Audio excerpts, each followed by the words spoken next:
Miigwech, for inviting me. It's great to be here. I can't see everyone because there's, quite a few of you. But as Kelsey said, this session is intended to be a discussion session, and you'll all have a chance to ask questions or bring up a point when we get to the portion of tonight's program where I'm going over some of the major themes that are in Walking the Old Road. And it's meant to be a discussion guide. It's okay if you haven't completed the book yet, but there may be some spoilers, just so you know. I'll go through some visuals, and I've identified some themes that I feel are important to the story.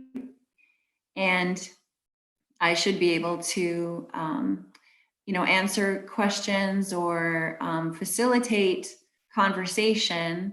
But because there's a lot of you and we want to keep the program moving, try to keep your questions or your comments to about 30 seconds.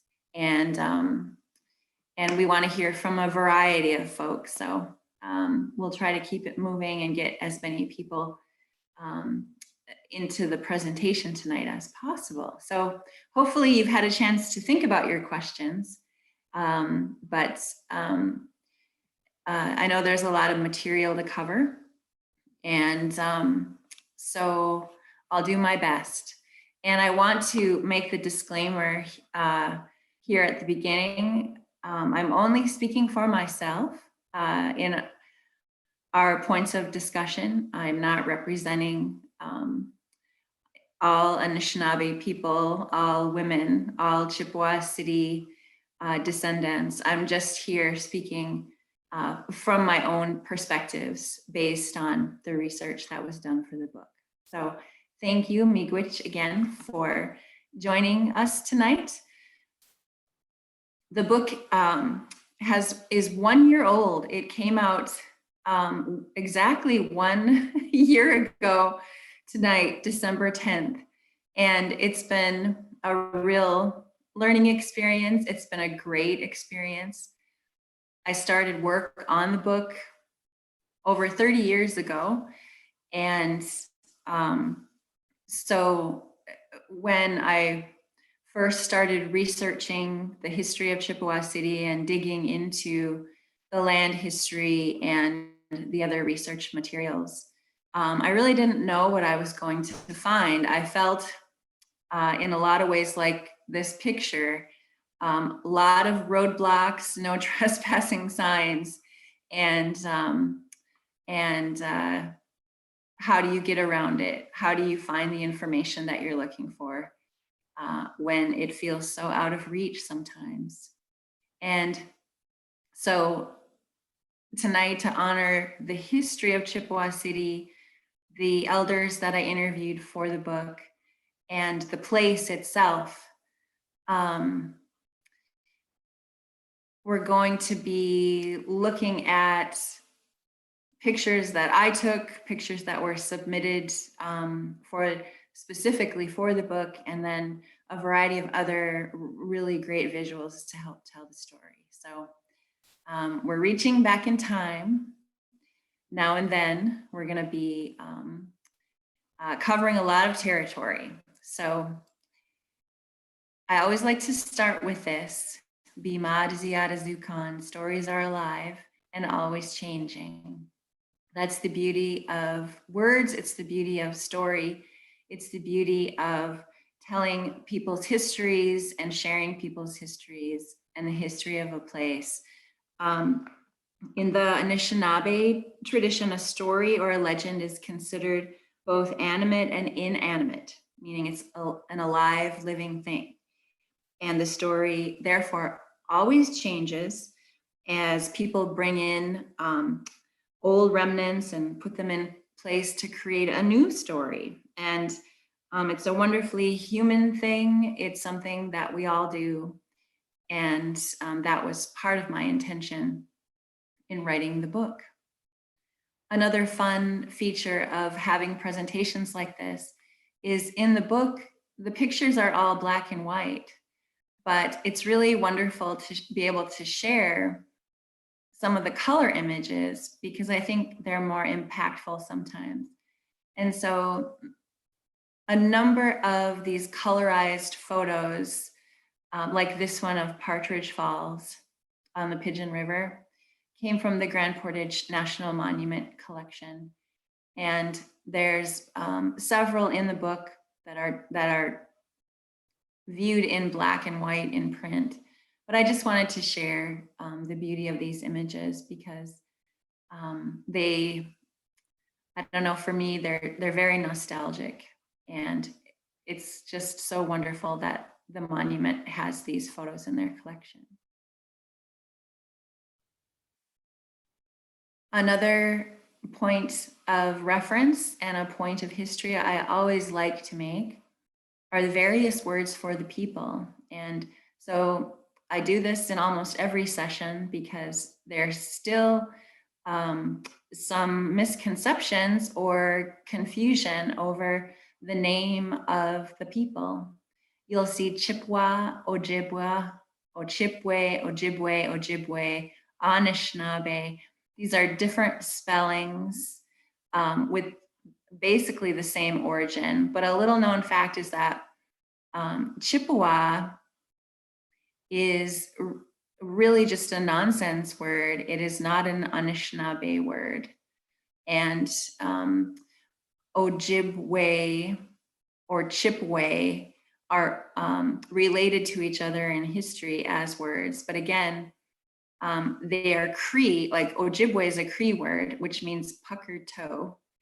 And it's not the preferred word of Anishinaabe people. And you'll see Anishinaabe used more and more in the modern day. And it really is becoming the best word to describe Ojibwe, Chippewa people. Anishinaabe, Anishinaabeg is the plural, meaning many people. And there are different theories about the source of Anishinaabe, but the creation story of Anishinaabe people is that the word actually means like first man or spontaneous man. And so I use these interchangeably in the book, not to create confusion. And I just want to clear that up here. The word for Grand Marais is Kichibatubig, and that means double bay or two bays because it's very literal. And the picture in front of you is taken in Grand Marais, Kichibatubig, downtown. And it's a holiday summer powwow that was held in downtown Grand Marais. The man in headdress with the drum is Alex Posey, and the girl on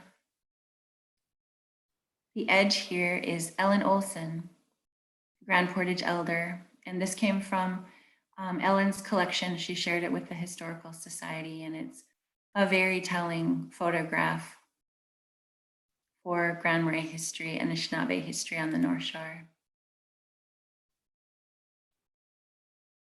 This is Joe Caribou on the path to his grandmother's house in Chippewa City. And it was taken by the anthropologist Francis Densmore, who visited the area at the turn of the century. Francis Densmore, for those of you who don't know, is a very famous cultural anthropologist. She wrote Chippewa Customs and a number of other ethnological books about Chippewa culture, traditions, and those books are a great resource for anyone who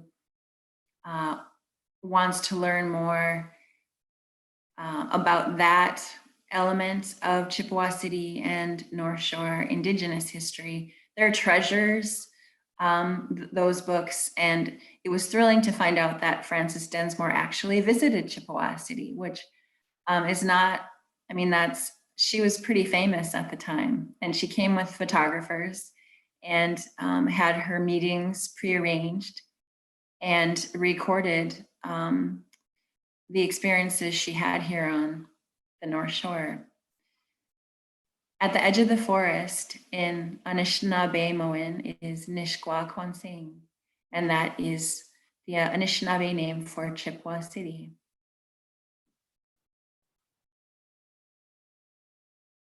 And Mr. Caribou is sort of serving as our tour guide and Francis's tour guide here. The book covers a lot of territory, like I mentioned, and I laid out several themes in the first session that I felt touched on the historical material in the book in a way that would help enlighten the reader. And so one of the things about recording history or studying a certain time period is you really can't know or imagine what life was like unless you look at the day-to-day goings on in a village or in a place. And the book is really full of a lot of examples of that. And so for the first theme of the night, and this is where you all can jump in with questions or comments. In your reading of the book, tell me what daily life was like for kids who grew up there. Was there a story that resonated with you? Was there something that struck you about everyday life? Or did the book cause you to think in a different way about this theme? So I'm going to open it up to anyone who has a comment or a question.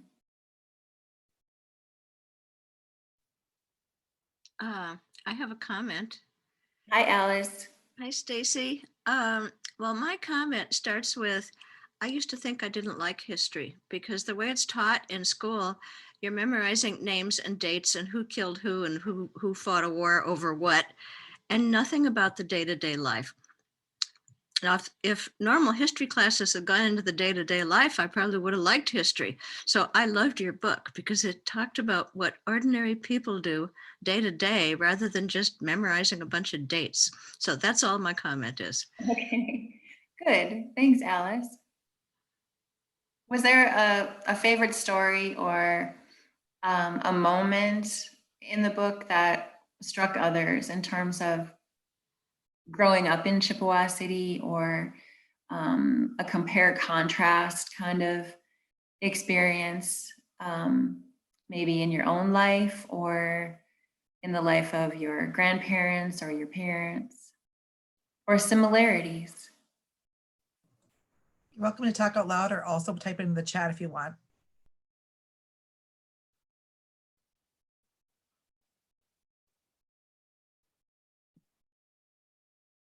Well, I love the picture of the football team. Okay. I can't. My father was a coach in Grand Marais at one time, so it was kind of cool. Okay, I can't really see who's talking. What's That's your Dan name? Nelson. Oh, hi, Dan. So your dad taught like soccer or football here? Yeah, he was football in at the high school when he was just out of college. Okay. Yeah, the remarkable thing about that photo is that we know all of the players that day. And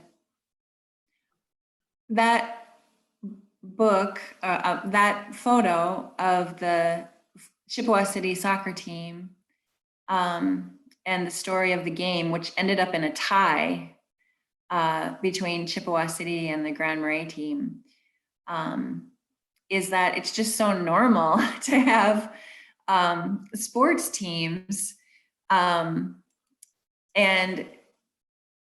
so Anishinaabe people have a historical connection to lacrosse and like that moccasin game that you see on The Price is Right, where they play it on The Price is Right with seashells, and you have to guess where the little ball is under which shell. And that is actually a really old Ojibwe game that has been translated to the modern age. So yeah, great. Everyday life for kids. Anybody else have a thought or a question on that theme? This is Kathy. I especially like the story of Jim traveling into Grand Marais with his grandmother and walking on the old road and going into town. And she liked ice cream, was it? She liked to stop and get ice cream. Yeah, I thought that was, I could visualize that in my mind. The little boy walking along with his grandma. Yeah. And I loved that they stopped for a break halfway through that journey. Right. Yeah. Had a little lunch on the way. Yes, they had their little lunch on the little cliff at Halfway River. And that, for me too, really, when you start thinking about, because I think if there are Cook County people, out there who have their own experiences with that section of highway, and then you start to think about, a very old woman walking that to town with her little grandson. And it really wasn't that long ago. It just really slows everything down. It really like draws you into that time period, and them going into Lesage's restaurant and having ice cream and having people talk to Katie, and yeah, good. Anything else before we go on to the next theme?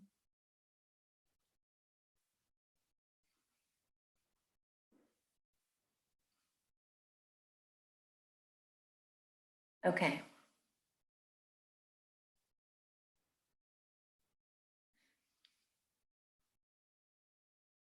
This is something that's affected Indigenous people all across the world.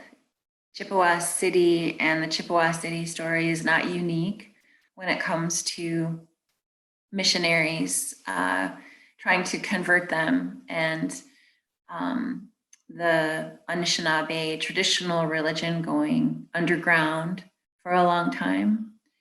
And Chippewa City in particular, as a small village, was built around St. Francis Xavier Church, the Catholic Church.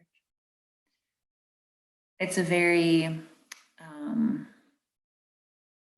old story, and the repercussions of that are being played out still today. So an example of the past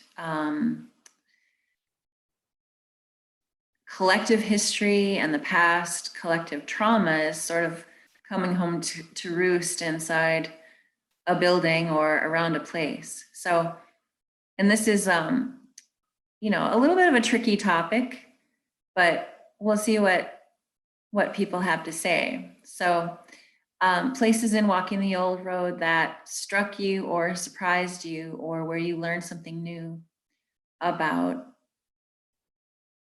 the role of the church and Indigenous people here on the North Shore.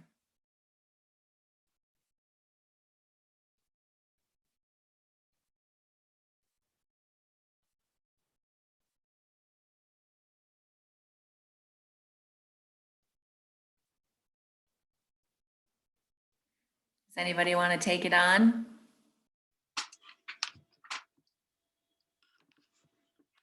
Hi, Stacy. It's Carly. Hi, Carly.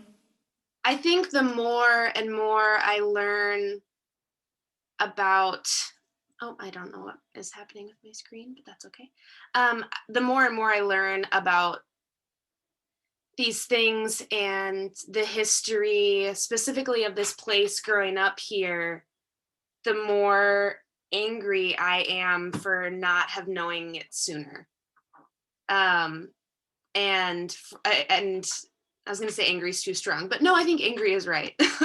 Because reading your book and diving into these things, um, as someone who's been here my whole life, I want more, and I want more of the truth. And I think what I really appreciated about your book was just how it was so truth telling in this really honest way.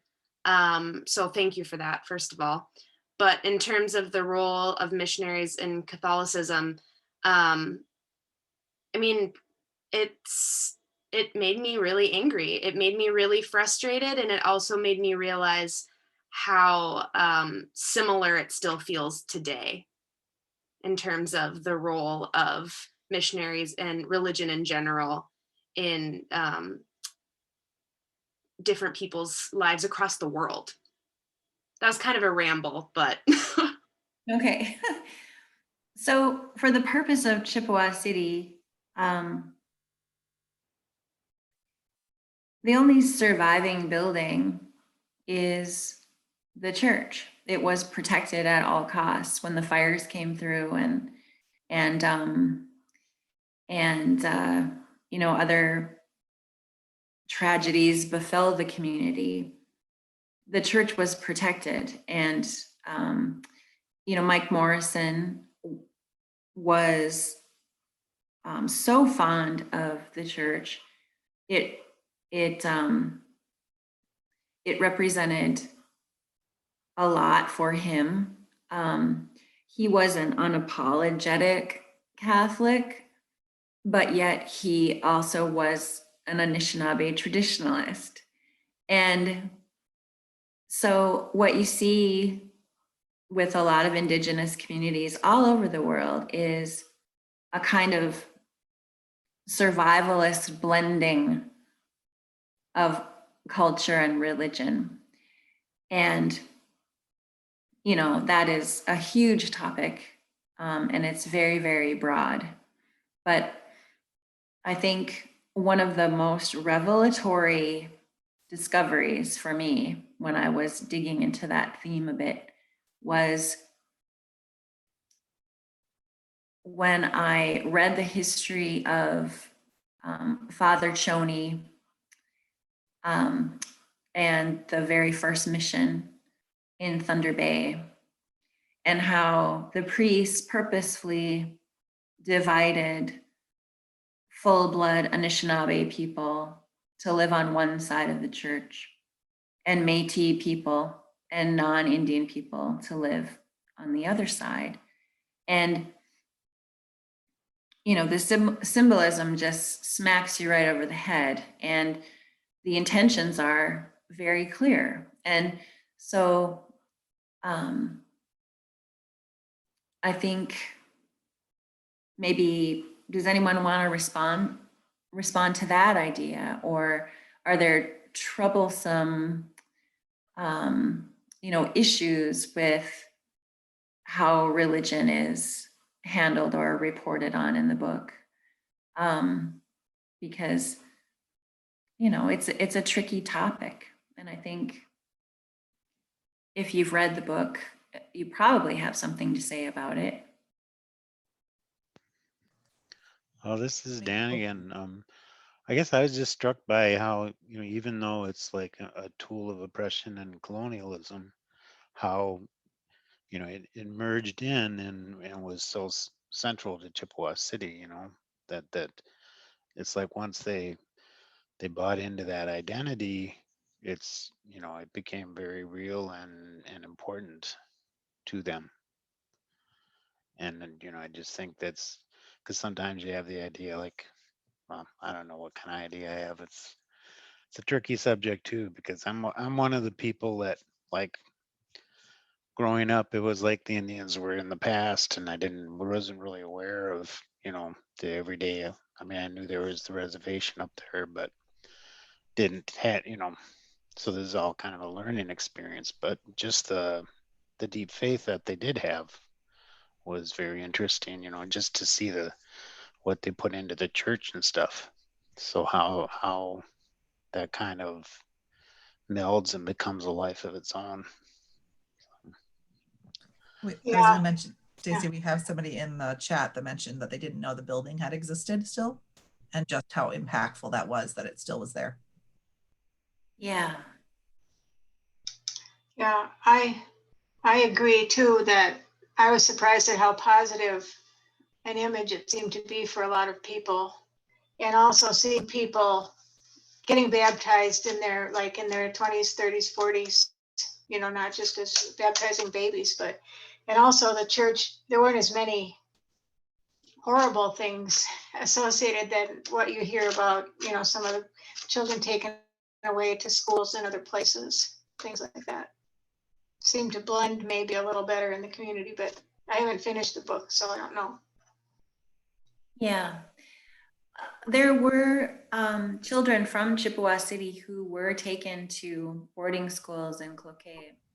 So that did actually happen right here on the North Shore. And religion, of course, was used as justification for a lot of things, including cultural assimilation and imposing various views about spirituality and God, and really trying to save people who didn't want to be saved a lot of the time. So it's a hugely complex issue. And just speaking for myself and my own experience and research and things, the people really didn't have much of a choice to convert. And so that's what I mean when I say it's somewhat of a survivalist form of religion. It was not really a pure form of Catholicism, because, when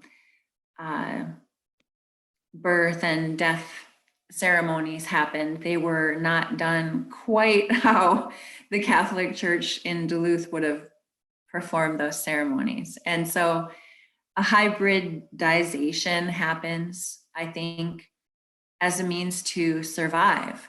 And the repercussions of that, as I said earlier, are sweeping. And so maybe it seems like belonging to the church was very important to the closeness of the community, and whether that was kind of forced upon them or is something that they figured, well, it's here, the priest is very strong. Jim Morrison is a big part of it. I think we should all take part of this and make it our own. And the songs were in Ojibwe, right? Yes, a lot of the time, yes. The sermon, especially when it was held at the Morrison family home, it was in Anishinaabe-Moin, and the songs were sung in Ojibwe. Yeah. Yeah. I don't know if a lot of you have visited the Chippewa City Cemetery, but people are welcome to go there and visit the old side and the new side. And the cemetery is still used today, and it's not quite like any other Catholic cemetery. And so if you go and visit, you'll see it, I think. This is Alyssa Hedstrom. The one thing that I thought was also ironic and would be curious from your perspective as doing the work of figuring stuff out is the practicality of all the church records and how this white settler culture is so how they love records and would impose that on a culture that wouldn't have necessarily needed those records, but how that's also helpful for us when we're looking back. And how you know, I don't know how that was for you, I guess. Oh, absolutely. That's a wonderful point. Father Maurice at the Thunder Bay Diocese transcribed meticulously pages and pages and pages of birth, baptism, marriage, and death records, including the ones that occurred at St. Francis Xavier. And so it is a conundrum, and the research really would have come to a screeching halt in a lot of ways without the Catholic Church records. Yeah, that's a really good point.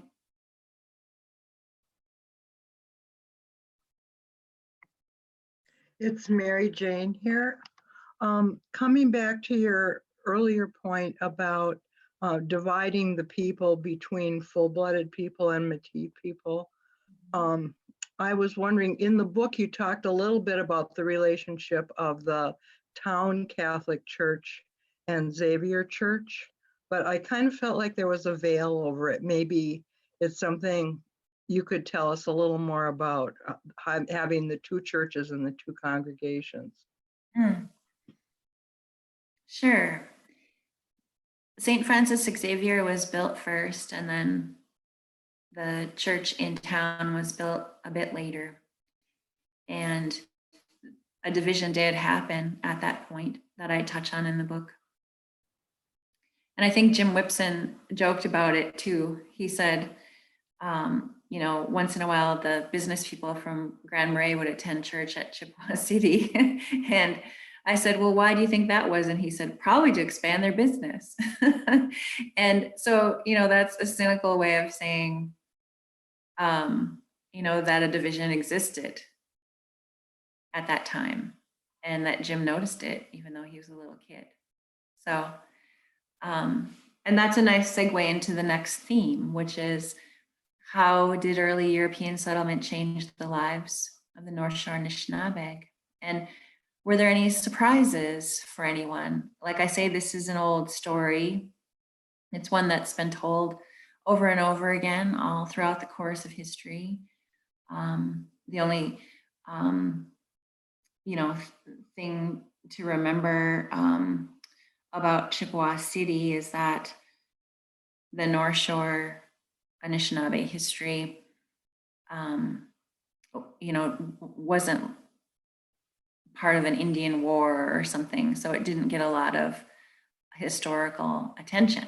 But the same things happened here that happened elsewhere. So, and just to, as a reminder, the people you see here, Catherine Kirby Jones, the wife of one of the first doctors at the turn of the century. She wrote in her journals 1898, 1899, and they were meticulously kept and shed a lot of light on everyday life and the experiences of a white woman at the time when the majority of people who lived in Grand Marais were Anishinaabe.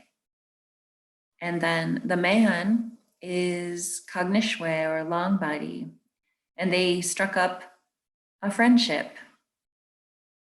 And that's one of my favorite, I think, stories in the book, because it really highlights that time of contact between cultures really nicely, and in a, I think, a uniquely northern Minnesota way. So thoughts on European settlement here on the North Shore and your perceptions on how that changed things. I'm excited to hear what people have to say about that.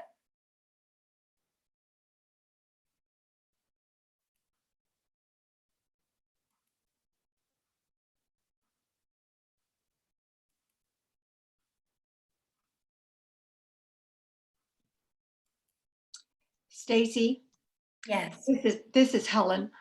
I think I have more questions in regard to several things. Like, I was very surprised to find out how much of Grand Marais actually was Anishinaabe influenced in regard to people moving, I suppose, from Chippewa City or from Portage or wherever, but that everywhere, or perhaps not everywhere, but so much of Grand Marais has Native American, Anishinaabe, particularly local people everywhere, but we don't have, I mean, I think I heard, and I could be wrong, but like on Birch Terrace, that particular location was significant to the Anishinaabe people. And it's a little bit like your grandmother's rose that is now at the Chippewa City. It's like, it's everywhere, but we don't know about it. It isn't in our face. We don't have, we have to hear about it. It's like gossip. It's like tidbits. It's like Facebook, or that we don't really have a real sense of what really is the influence of Anishinaabe, the place, the strength. I mean, we know you, we can know of some individuals like the Morrisons, but we don't have, like you asked earlier, or you referred to the fact that the church is, it was the structure. It's like the longhouse that you hear about in stories. It's a place where the gathering place, because nobody else's place would be, except for the period of time that church took place in the Morrisons. But the idea that the physical presence on the land isn't the same as the physical presence of the settlers or of the Catholic Church. There's a different way and of the presence of the cultures. And I don't know what I've said about this, but it's really been an issue for me to learn more, because it's like too much tiptoeing and I can't get it clear. Okay. So at the end of the presentation, I am going to have a big list of books and resources that you'll want. And it's not definitive by any means. There's a huge mountain of Anishinaabe writers, thinkers, philosophers, and musicians that could and should be on the list, but I tried to narrow it down for people like you who feel like you're tiptoeing around, and there are some very instructive, I think, voices out there that can help you through that. Okay.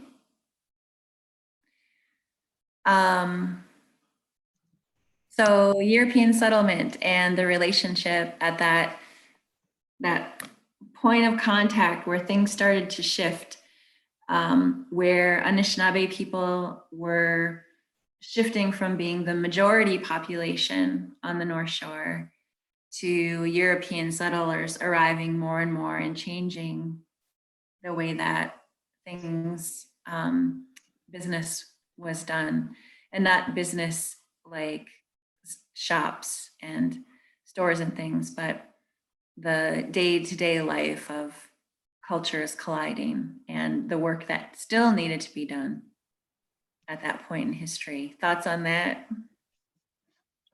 I guess I have a thought on video. The one thing that I really was struck by is the gentleness of the culture of the Anishinaabe people and how they would move from place to place, not own anything, not be aggressive to the land. And then you have a few settlers move in, just a very few, groups of white people, and they start taking and they start putting in boundaries. And you just think, how could a culture that doesn't need to value compete or even have a standing chance when this white strong culture comes in to take everything over? And then how ironic it is that the problems that we're in today could so be solved with this gentle sharing, and how we're all trying to go back to maybe learning from a culture that we didn't value and just sort of ran over. Okay. Yeah. The story is within our control. We can change the words in the story, and we can allow voices into the story that were traditionally, historically, culturally left out. One of the inspirations and reasons that I started writing the book and researching the book was because I felt that there really were very few balanced Anishinaabe versions of our history here on the North Shore. There still are very, very few. And one of the larger points that I try to make is that there's always two sides to the story. I mean, there's the metaphor of the canoe with all the packs loaded to one side. Our history is like that. The packs are all on one side of the canoe. And so we have to make an attempt to balance out that boat. And we're at a critical point, I believe, right now, in our local history, in our Minnesota history, in our national history, where there's room for many, many voices. There's room for other sides of the story. There's room to think about things in a different way. So I see it as a really exciting thing. It's a great opportunity. And so, yeah. Stacy, this is Sue Tracy. One thing that I thought was so telling, it was a quote by someone, a European who came, and I can't remember who it was, but you had said that they had written down their observations of the Native Americans were poor, dirty, and nearly naked. And then you went in to explain, well, compared to what? I mean, why would they be poor? They had what they wanted, but they didn't save up profits. Well, it was the summer. Why wear, 5 layers of clothes? I mean, it was just lightning to me, like how our European colonial settlers would come in and just bring in their culture and criticize the culture that's there without ever asking or even trying to understand. I mean, just kind of, it blew my mind. I mean, just those 3 words, poor, dirty, and nearly naked. And then you went on to explain it. I went, well, it was beautiful how you explained it. Well, thanks.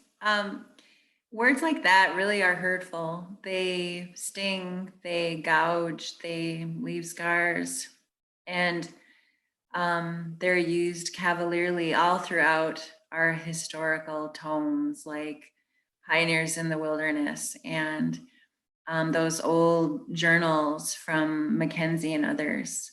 There's just an utter lack of respect, an utter lack of regard for someone's worldview that is outside your own. And really it is, you hear, you know, the cliche, a clash of cultures, but really it's a clash of worldviews. And we're all conditioned to see things a certain way. We all are brought up with certain ideas. And I guess if you want to balance out that boat, you've got to make room for other people's points of view. Otherwise, your boat's going to go over. And who wants that, right? Stacey, we have in the chat whenever you get a chance to. Okay. We heard settlers describe the man here as full Indian. Were such classifications used within the Anishinaabe communities pre-settlement, or is quantifying amount of Indianness, is it a Euro concept? Okay, well, there's, I do get into blood quantum and a bit into Anishinaabe identity in the book. That's a huge topic. And yes, it is a European construct. It's a governmental construct. It's another way of dividing people. It's a way of putting people in a box, and it's also a way of controlling people. It's also very contentious. It's a contentious topic with a lot of tribal people, and it's very complicated.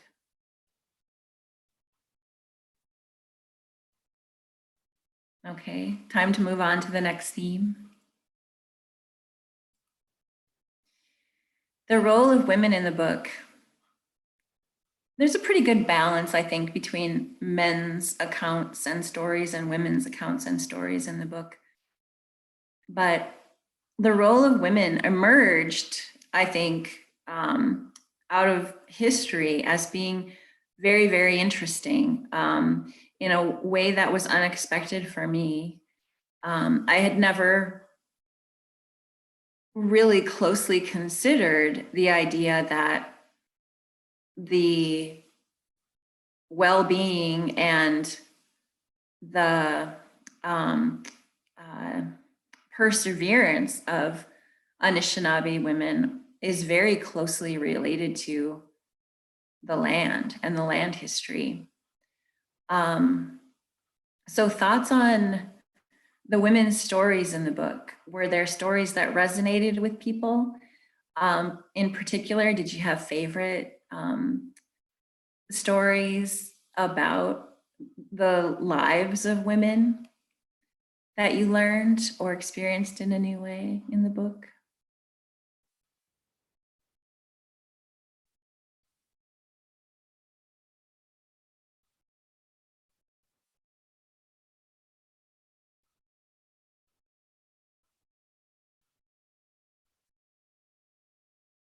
And so I'll just go over who these women are while people are thinking. Philomene Evans is the woman who is sitting on the ground in like a little teepee kind of structure. She made her living making beautiful things to sell at the Canadian border in Mineral Center. And that's a picture of her taken at her shop, her stand. And that was when the old bridge crossed the Pigeon, sort of really far inland. And my dad spent summers, a couple of summers with Philomene when he was a little boy.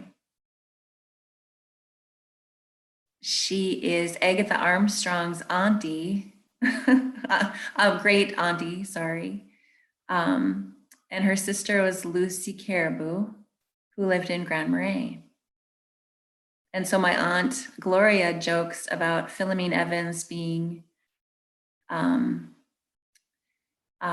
like a country Indian, and her sister Lucy was like a city Indian, which is really funny to me because they both, you know, they both lived in houses that were deeply buried in the woods and made their living off of natural um,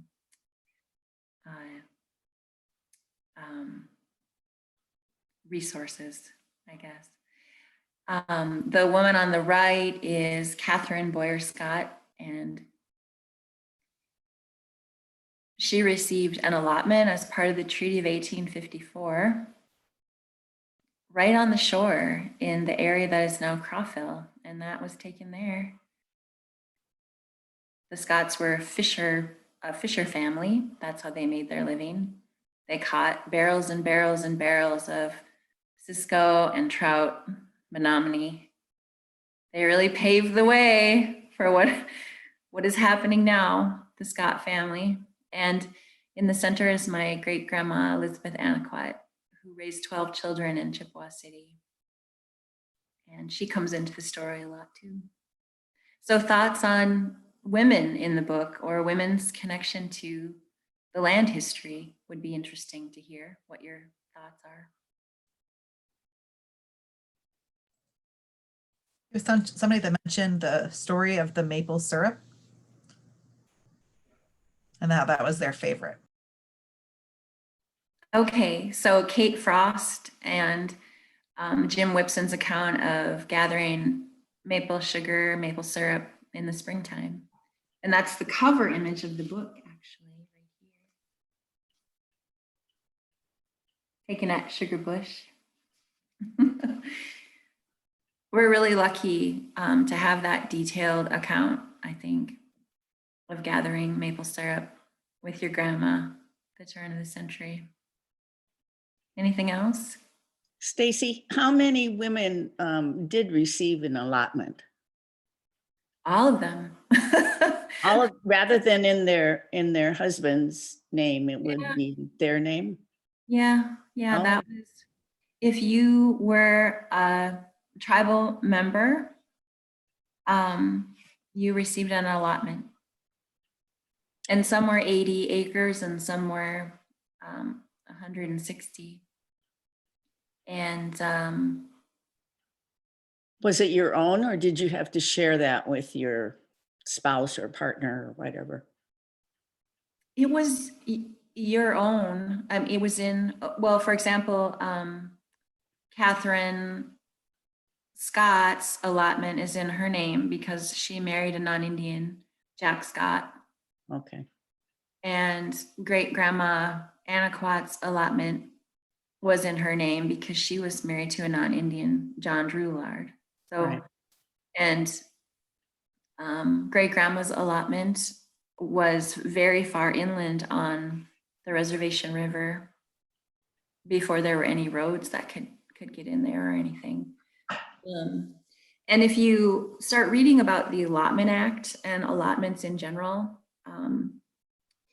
it was another way of dividing people and sort of breaking up the land base to break up the tribal connection between people. So great grandma's allotment was not where she lived. She didn't live in Grand Portage. She never lived on her allotment. She sold all the timber and got money for the timber.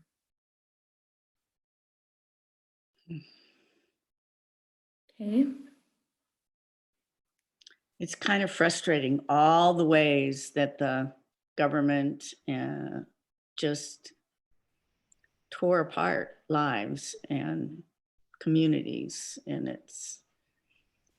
it's regrettable. Yeah, for sure. I think another unique thing about Chippewa City is that it was an off-reservation village. And so the fate of the people was very different from people who lived within the boundaries of the reservation. The boundaries of the reservation made it a lot easier to control the land base. And there were still private lots created through the allotment process at Grand Portage. And a lot of land is still in private hands. And a lot of it is centrally owned, managed by the Grand Portage Band. So, but the people of Chippewa City, because they didn't have the land protections that go along with a reservation community like Grand Portage or Red Lake or Leech Lake, the land was that much more, I guess, in upheaval. It made it easier for developers and other people to get the land without the tribal protections.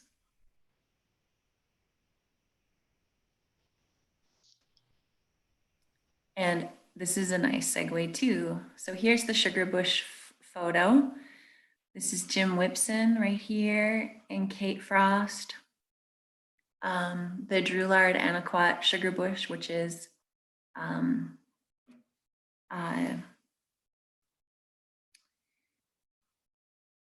Maple Hill, and it's above Crawford. So let's talk about the idea of a collective past, a past that we all share, especially if you live on the North Shore or live in Grand Marais or in the Arrowhead region. We share a collective past that includes the Anishinaabe history. Thoughts on how it has shaped the past based on what you've read or newly experienced?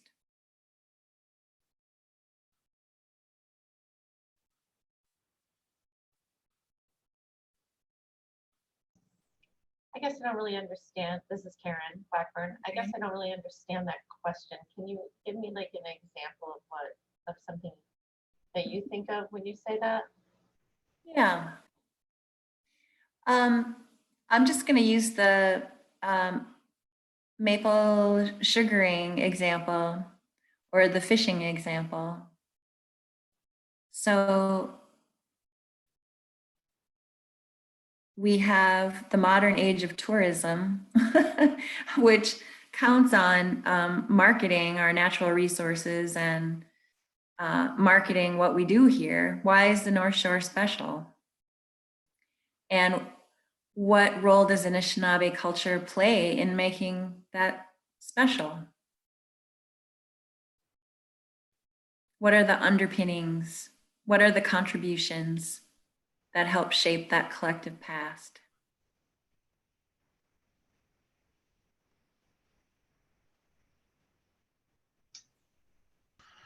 Well, I think for the tourist aspect, just the romantic ideas of that the white culture and stuff has of Indians and Indian territory, and how, like, the boundary waters are just like it was when it was only the Indians there.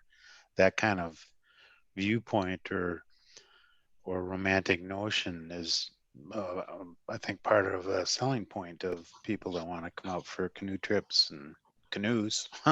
That's really shaped our collective present. So I think there's some ways that older thing has.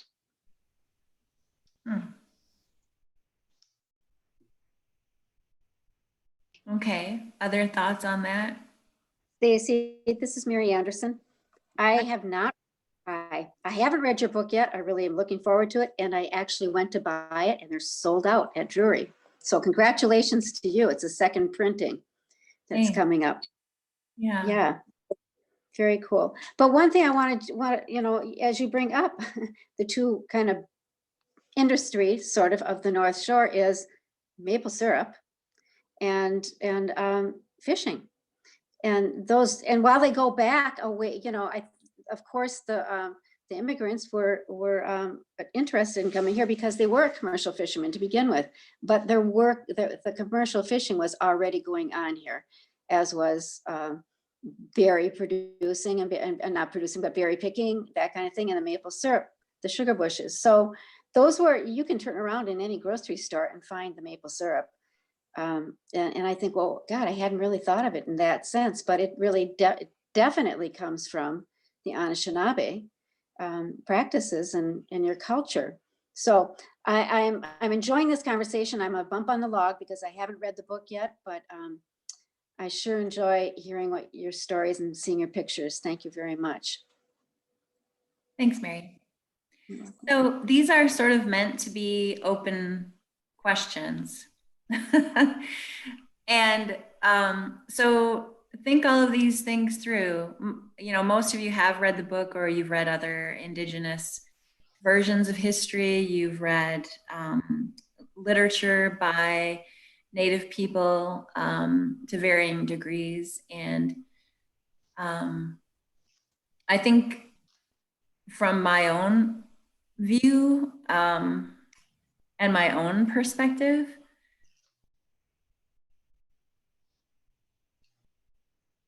the presence of Anishinaabe people here on the North Shore has affected everything from the early mail carriers to boat building to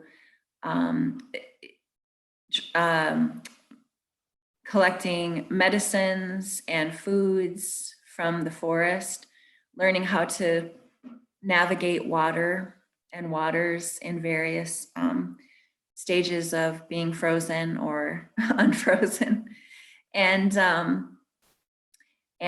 lot of people, you know, think of maple syrup as being Canadian, but that maple ridge stretches from Beaver Bay all the way to the Canadian border, and it has been used for hundreds of years.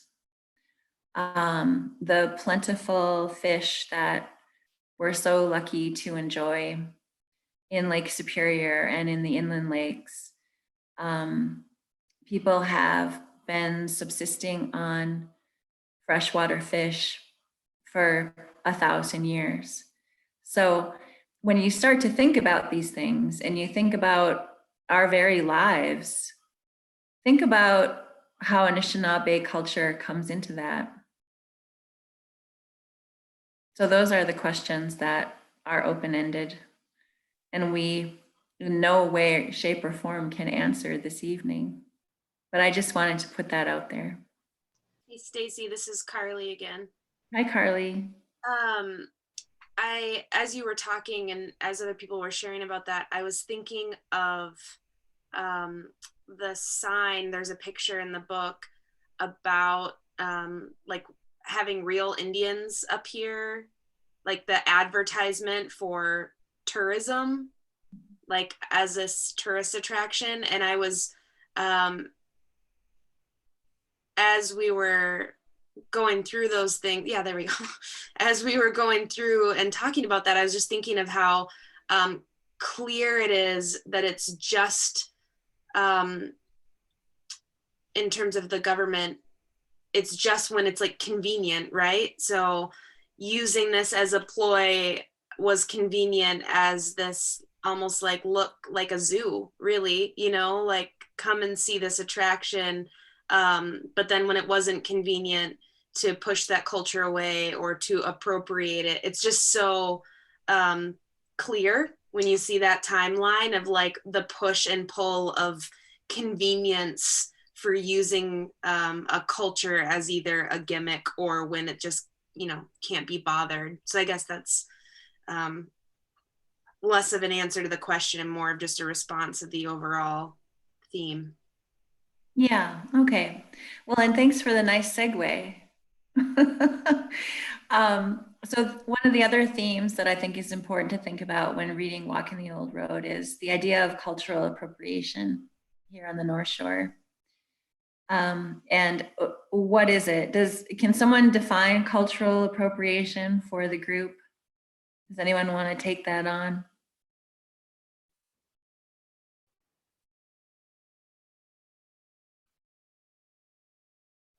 Well, Mary Anderson here again. I think of it as assuming a trait or a character or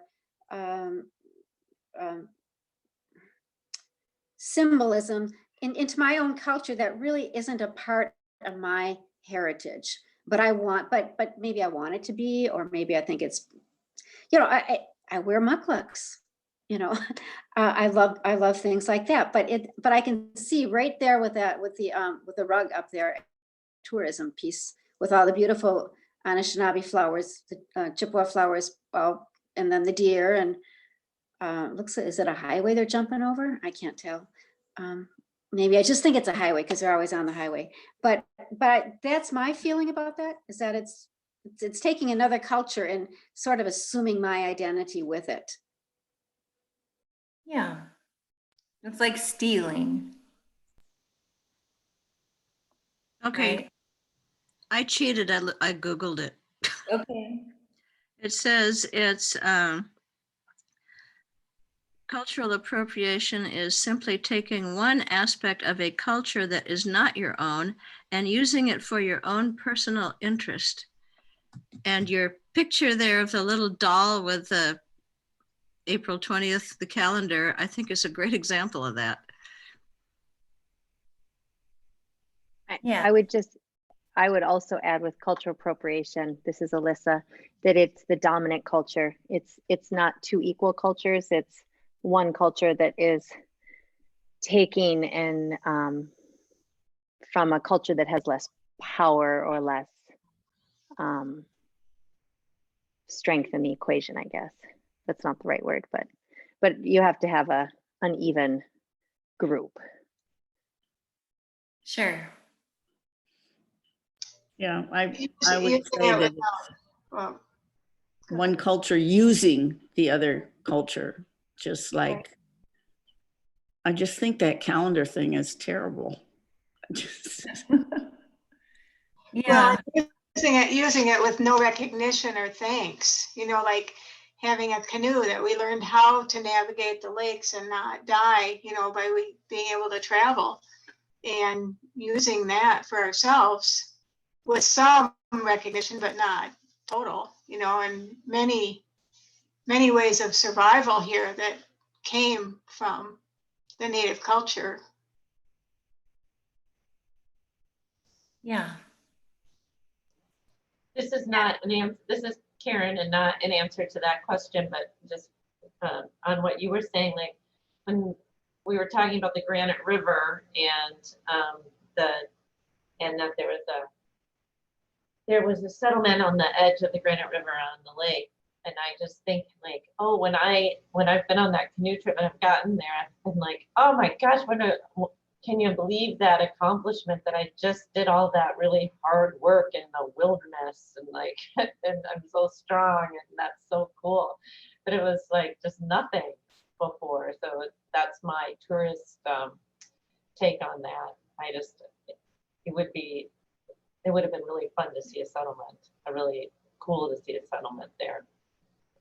But that's not cultural appropriation. That's just something I'm thinking about. Well, and I mean, not to diminish your own accomplishments, right? I mean, we don't want that, but we want maybe just an acknowledgement of the many, many people who traveled that same route under, hundreds As a of way of life. Yeah. Yep. Mm. We have somebody in the chat that said, I see cultural appropriation literally everywhere in Grand Marais. I just didn't know what it was called.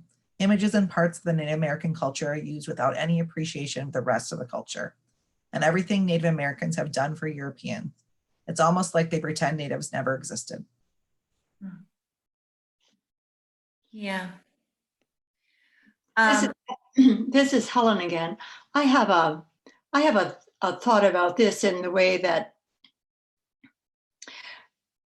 many of the things that we see and that there are some veils here, but in my mind, the Native Americans, the Anishinaabe, had the things that they used in their everyday life. Let's just imagine before there were the white people and or the settlers, and they had their food preparation, they had their homes, they had their travels that were necessary to get to the different places.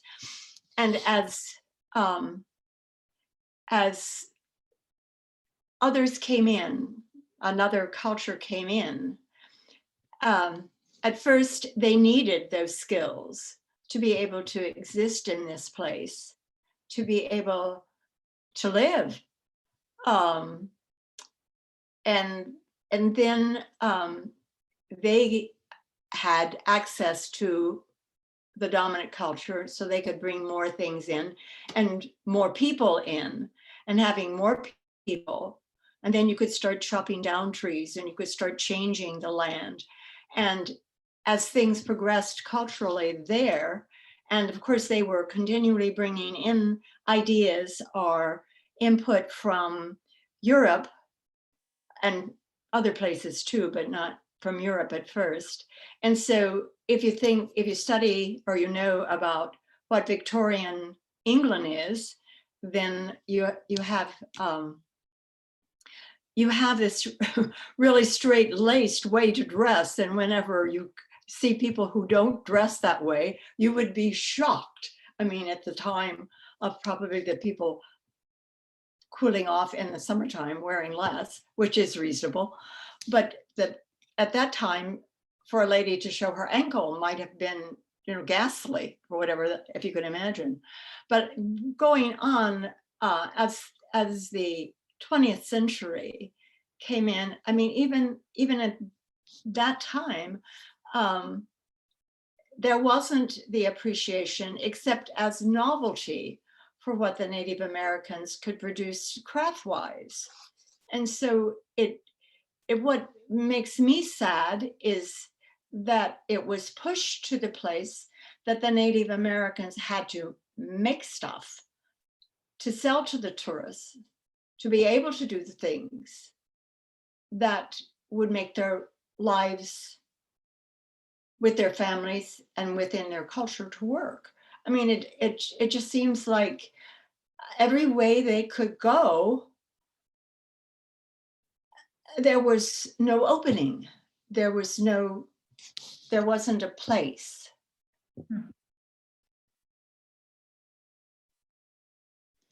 Well, I feel like I want to add to that by saying that everything that we value so much that we see in the North Shore, we've erased the culture from where it came from. And when a white person goes and makes a Maple Hill stand and then starts selling maple, syrup, it's valued and it makes money.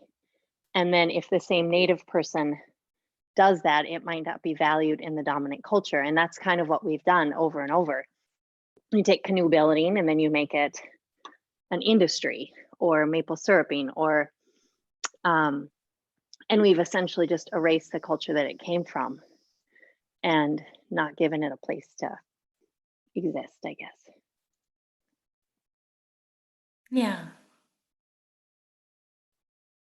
So I think we've all solidly answered the question, does cultural appropriation exist on the North Shore?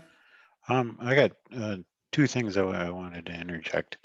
Okay. One is culture appropriation aside, I don't know who would ever have bought that calendar because it just looks so goofy. But I was wondering, do you see, like, I kind of have the feeling in the 60s and the 70s that you would see more of this kind of kitschy type cultural appreciation. Do you think there has become less cultural appropriation in the last couple decades, or do you think it's still, in the face out there like it used to be? Because I just seem to remember, I was younger then and a kid, and it was like, I would see things in the that were Indian related, I know I'm not using politically correct terms, but were at the time would be considered Indian related things that I thought were kind of cool. And I don't think I see as many of those kind of gifts. I mean, it seems gifts are more more authentic and more clearly, Indian rather than just kitschy little kind of things. Yeah.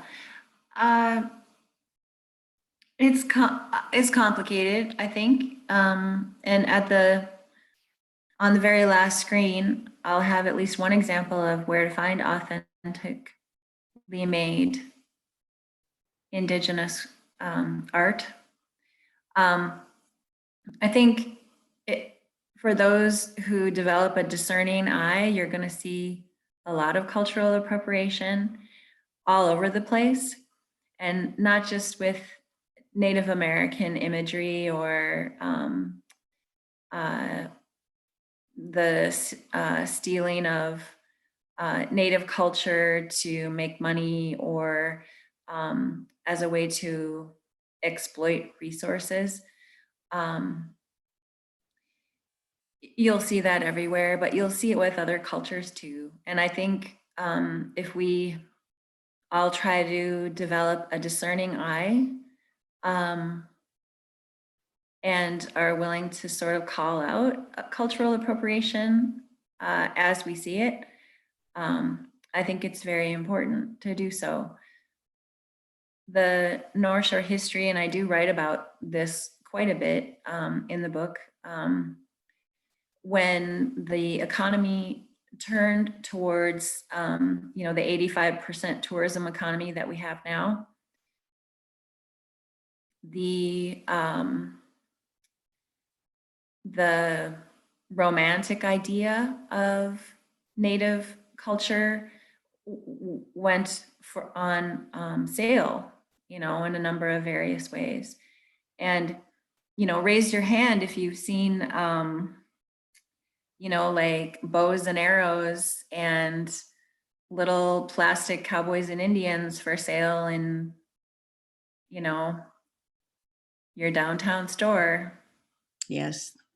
Yes. And I have gone to some of the storekeepers and challenged them to not sell them, or at least go to their vendors and say, okay, I'll sell a bow and arrow, but please take the Indian and the headdress off of the background. But I've not gotten anywhere. Well, thank you, Miigwech, for doing that. There's a lot of work to be done. Okay, we're almost running out of time, and we have some major themes that we will not do justice at all. But the story of Chippewa City and Walking the Old Road is really one about unraveling the true history of the place. And I had no idea when I started out with all the no trespassing signs and barred trails in front of me, what I would find. What came to pass was the story of Kate Frost and her land at Chippewa City and the history of that piece of land, which went from being in Chippewa City, Anishinaabe, hands commonly held, to being chunked up into prime pieces of lakeshore property. And I don't want to give away any spoilers, but for people who haven't read the book. But, this is a story that I've gotten a lot of feedback on. Some people did know about the history of Chippewa City and what happened with the land, and others did not. So for any of you who are with us tonight, was it surprising to you, the true story of Chippewa City? And what are your responses to learning that? You can put your comments in the chat too, if that's easy. Stacy, this is Karen.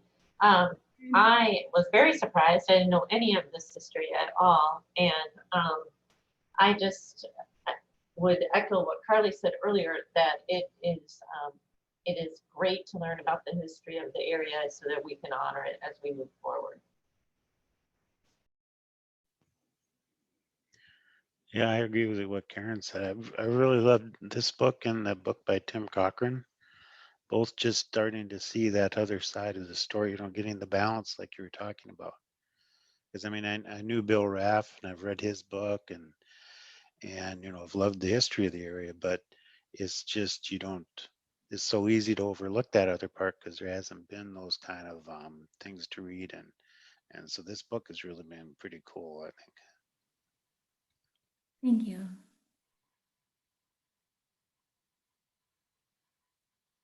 Okay, am I next?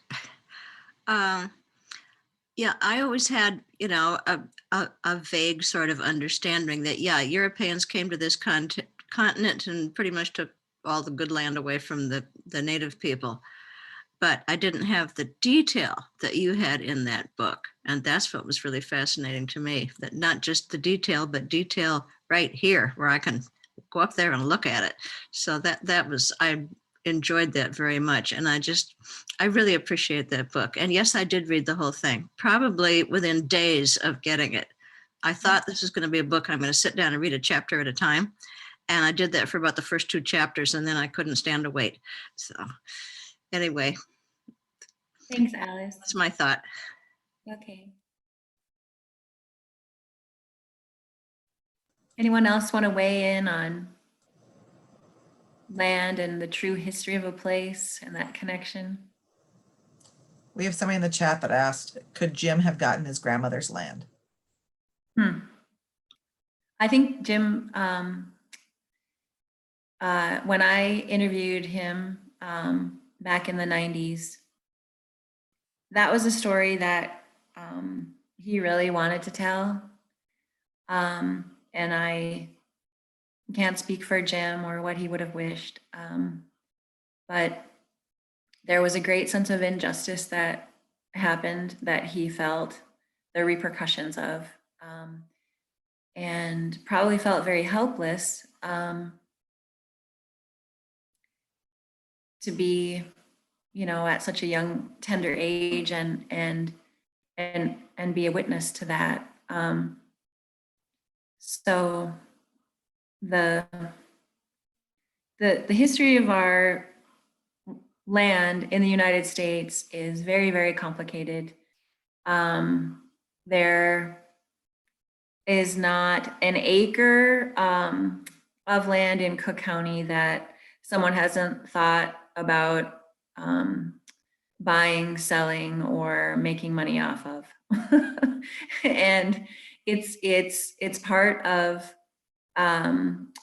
capitalism and the worldview that approaches land as property and as something that can be cut up into chunks and sold for resources or something. And it's just it's 2 different worldviews. It's a product of not being within the reservation, so being an off-reservation village. And as my cousin Bob Swanson probably said one time, I think he said, well, it is, that's the way it was. And, by telling that history, I knew that I was taking a risk, that people might get mad. It might make people feel bad. But I felt a responsibility to Jim and the other people who lost land in less than honorable ways. Rand wants to mention that it's painful history, but it's important to know. Yeah. Okay, so we're rapidly running out of time. And so I want to just read a passage from the book. It's a quote from George Morrison, and it brings us kind of to a place in our modern American history where everyone is questioning the idea of prejudice and racial injustice. And it's, it's really, I think, on a lot of people's, at the front of our consciousness right now. So here's what George Morrison said about that. Chippewa City was apart from the big town of Grand Marais in terms of prejudice. That is one of the gripes I have against Grand Marais or any small town. Prejudice against minorities without any basis. And I can still feel that same prejudice in Grand Marais today. So we were pretty much separate. We were scolded to behave like white people in order to be proper, dress clean. There was an atmosphere of a lot of drinking, some violence and disease. The Indians were poor and without education for the most part. There was a lower standard of living, and that may be why there was prejudice. So that's George Morrison's summary of his own experience growing up in Chippewa City, and then of course going on to attend art college and becoming arguably one of the most well-known modern artists in the world. So someone with Chippewa City roots who was able to overcome that and then come full circle and recognize, call it out. And there's much more about that in Walking the Old Road. So please revisit it. And if you haven't read it yet, when you get to that chapter, I'd love to know what your thoughts are.